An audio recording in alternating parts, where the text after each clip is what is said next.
বন্ধুরা আগে তোমরা ভিডিওটা দেখো, তারপরে একদম সেই মতো ঠুসে দেবো। হ্যাঁ,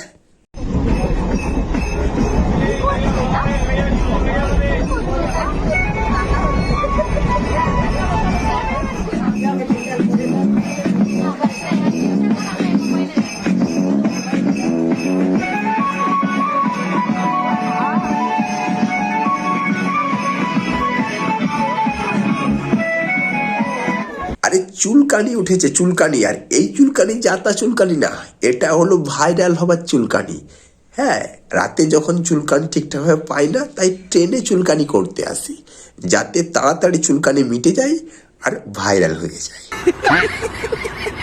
মানে এদেরকে কি বলবো, মানুষের একটা বাঁদরামের একটা সীমা থাকে ভাই। ট্রেনে মানে নাচ করার তো অনেক জায়গা আছে ভাই। ট্রেনে মানে এটা শুরু করেছিল ওই সেই কালোপথ, সেই থেকে এখনো অবধি চলেই যাচ্ছে। যেমন ট্রেনও চলেই যাচ্ছে আর এনারাও চলে যাচ্ছে। তো যাই হোক কাকিমা, চুলকানিটা মিটে গেলে ঠিক আছে, ভালো করে ঘষে নাও, বরঞ্চ ট্রেনের নিচে ভালো করে ঘষে নাও, সব চুলকানি মিটে যাবে। আর চুলকানিটা মিটে গেলে শান্ত হয়ে বসে পড়ো, বাকি মানুষগুলো একটু শান্তি পাবে।